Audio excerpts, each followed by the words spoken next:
श्री स्वामी समर्थ. नमस्कार मित्रांनो. गुढीपाडवा हिंदू नववर्षाच्या दिवशी या वृक्षाला स्पर्श करून शांतपणे घरी निघून या.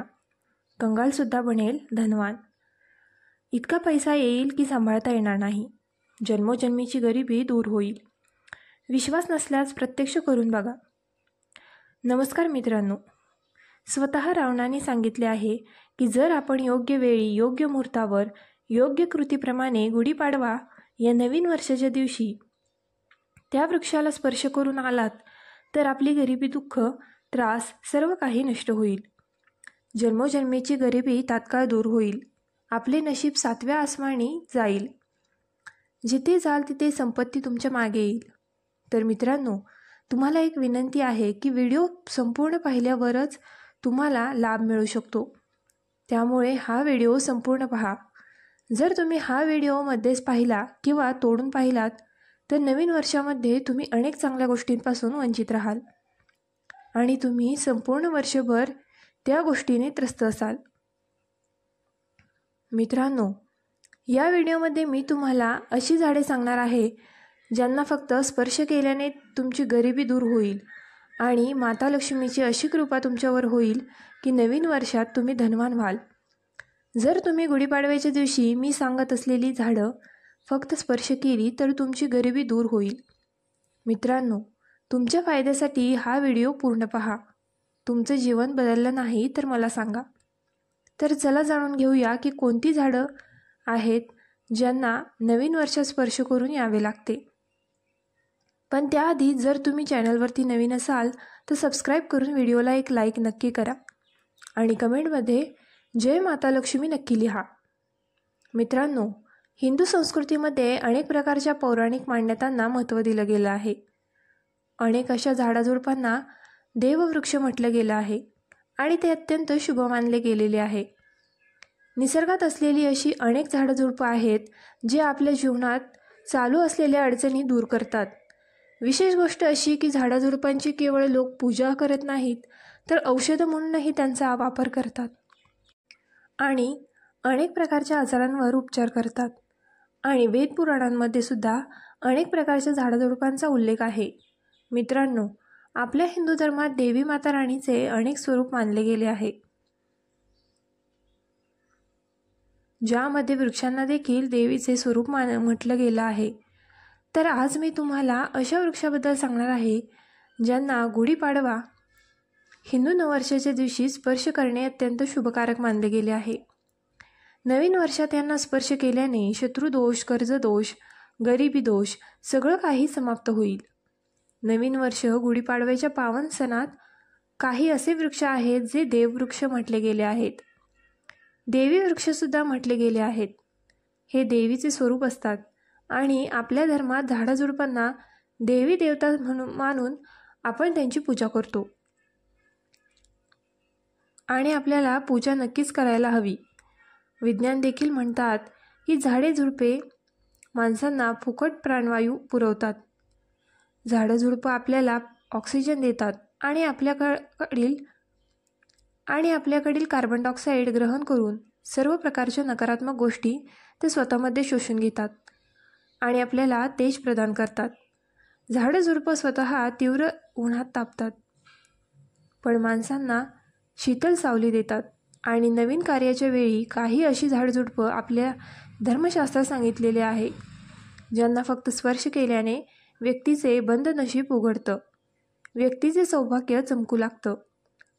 आपल्या शास्त्रामध्ये झाडाझुडपांना अत्यंत गुणकारी म्हटलं गेलं आहे पण त्यामध्ये साक्षात देवता असतात. भगवान श्रीकृष्णाने गीतेमध्ये स्वतः म्हटले आहे की वृक्षांमध्ये मी पिंपळ वृक्ष आहे. पिंपळाच्या वृक्षाला वृक्षांचा राजा म्हटलं जातो कारण पिंपळ वृक्षाचं आयुष्य सर्वाधिक असते. सर्वात जास्त पिंपळ वृक्ष सर्व शक्तिमान असतो. पूजापाठांमध्ये याचे विशेष महत्त्व असतं.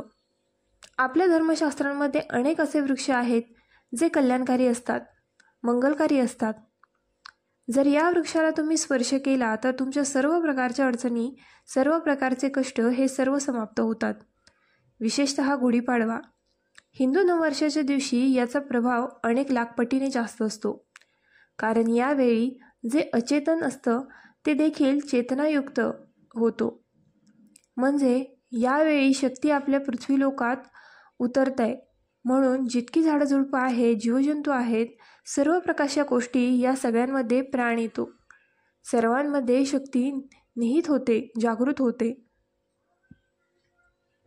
त्यामुळे यावेळी कोणतीही व्यक्ती झाडांजवळ जाऊन स्पर्श करता, विशेषतः जे देवी स्वरूप झाडं आहेत तिथे जाऊन स्पर्श करतात, तर तुमच्या जीवनातील अडचणी, दुःख दूर,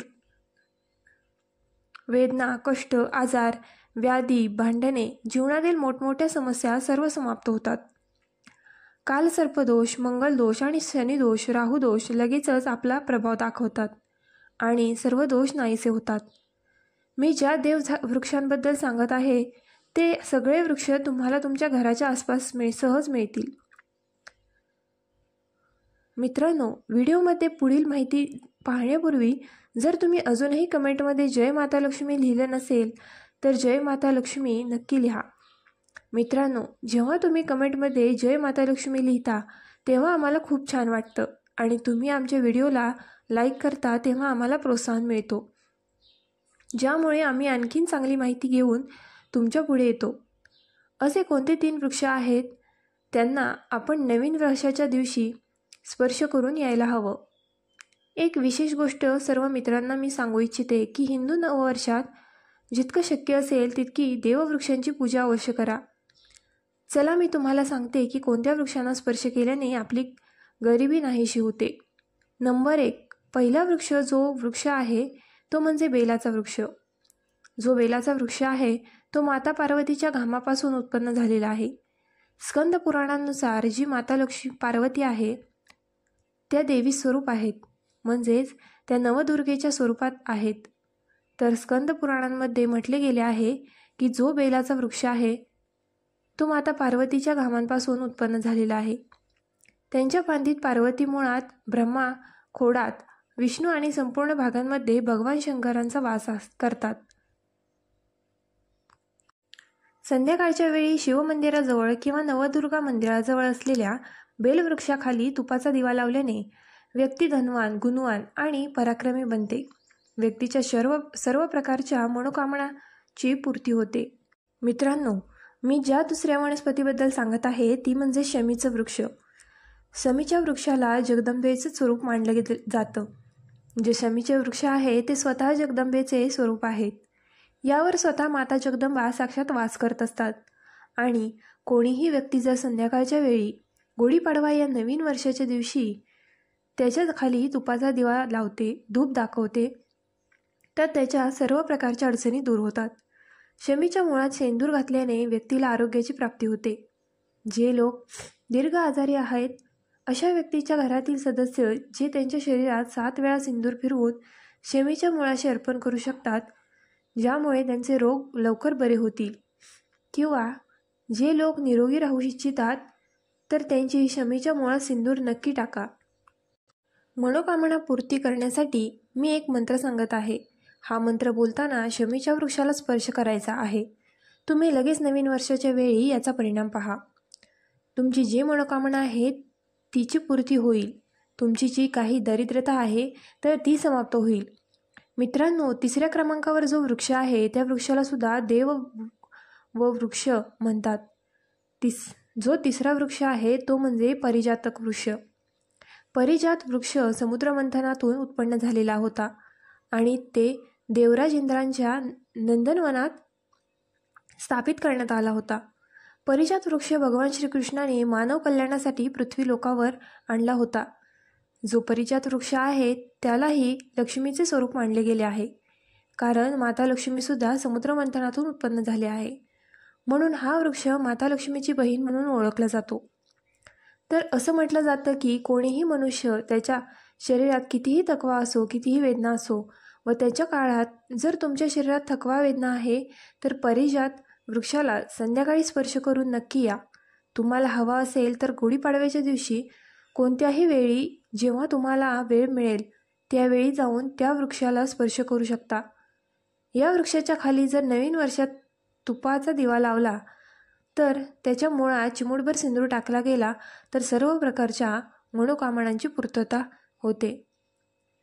व्हिडिओ आवडला असल्यास आपल्या ग्लो मराठी चॅनलला लाईक, शेअर आणि सबस्क्राईब करायला विसरू नका.